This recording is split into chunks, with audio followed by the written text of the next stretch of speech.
तो नमस्कार दोस्तों, कैसे हो आप सब। उम्मीद करता हूँ आप सब बहुत ही अच्छे होंगे। तो आज मैं लेके आ गया हूँ एक फ्रेश और न्यू वीडियो जिसमें हम बात करेंगे कि हमें किसी भी स्टॉक्स को बाय करने से पहले क्या एनालाइज करना चाहिए। बहुत सारे लोगों से आपने यह भी सुना होगा कि हमें एनालाइज करना होता है, बहुत सारी डिटेल्स चेक करनी होती है, उसके बाद ही हमें किसी भी स्टॉक्स के शेयर को बाय करना होगा। तो हम उसी स्टॉक्स के शेयर को बाय करने के लिए क्या एनालाइज करना पड़ता है, क्या क्या डिटेल्स होती हैं, उन सभी डिटेल्स को देखेंगे और मैं समझाऊंगा आपको कि आप खुद कैसे उसको चेक कर सकते हैं और उसको फिर चेक करने के बाद किसी भी कंपनी के शेयर्स को बाय कर सकते हैं। चलिए वीडियो को ज़्यादा लंबा ना करते हुए स्टार्ट करते हैं वीडियो को और बताते हैं आपको कि हमें क्या एनालाइज करना होता है। सबसे पहले हम बात करेंगे, चलिए बात करते हैं मार्केट कैप के बारे में। मार्केट कैप क्या होता है और इसे हम कैसे चेक करेंगे। तो जैसा कि आप मेरे स्क्रीन पे देख पा रहे होंगे, मैंने रिलायंस इंडस्ट्रीज़ का जो है शेयर ओपन कर रखा है। इसके स्टॉक्स का जो प्राइस है अभी आप यहाँ पे देख पा रहे होंगे स्क्रीन पे 1336.40 पैसा है।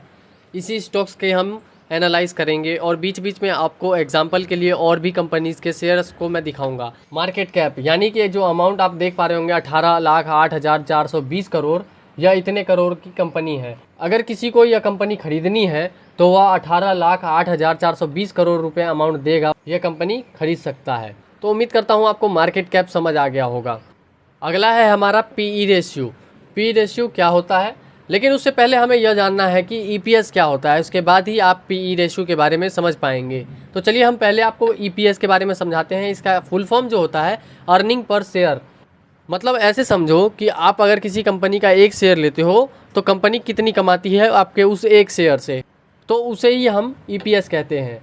उम्मीद करता हूँ आपको ईपीएस के बारे में समझ आ गया होगा। पी रेशियो में एक फॉर्मूला लगता है जो कि है total price divide by earning per share. तो जैसा कि दोस्तों आप मेरे स्क्रीन पे देख पा रहे होंगे, रिलायंस इंडस्ट्रीज़ का मैंने शेयर ओपन कर रखा है। इसका अमाउंट जो है 1336.40 पैसा है। अगर इस कंपनी का अगर मैं एक शेयर लेना चाहूँ 1336.40 रुपये देकर अगर एक शेयर लूँगा तो हमसे वो कंपनी 70.76 पैसा कमाएगी, जो कि यहाँ पे ईपीएस बन के आता है। तो हम ईपीएस उसे ही कहते हैं जो हम किसी एक शेयर को लेंगे।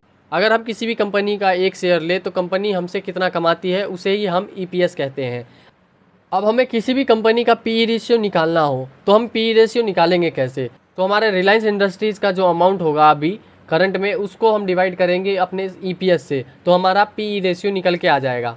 उम्मीद करता हूँ आपको पी रेशियो समझ आ गया होगा, उसे कैसे हम निकालते हैं वो भी आपको समझ आ गया होगा। अब हम बात करेंगे किसी भी कंपनी का पी रेशियो कितना होना चाहिए जो हमें बाय कर लेना चाहिए। तो दोस्तों मैं आपको एक बात बता दूं, यहाँ पे आपको जितनी भी डिटेल्स दिख रही होंगी फंडामेंटल में, आपको इन सभी डिटेल्स को एक बार ध्यान से देखना होगा, उसके बाद ही आप किसी भी स्टॉक्स को बाय करना। तो फंडामेंटल में आपको सारी डिटेल्स को ध्यान से देखना होता है, उसके बाद ही आपको किसी भी स्टॉक्स के शेयर्स को बाय करना पड़ता है। उसके बाद ही आप किसी भी स्टॉक्स को बाय कर सकते हो। किसी एक डिटेल्स को देख के आप किसी भी कंपनी के शेयर्स को बाय नहीं कर सकते।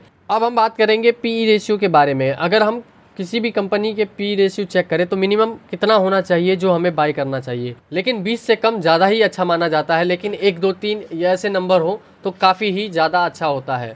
कई बार किसी कंपनी का पी रेशियो ज़्यादा भी होता है, तो क्या हमें उस कंपनी के पी रेशियो को देखने के बाद नहीं खरीदना चाहिए। उस केस में हमें यह भी चेक करना होगा कि इंडस्ट्री पीई कितना है।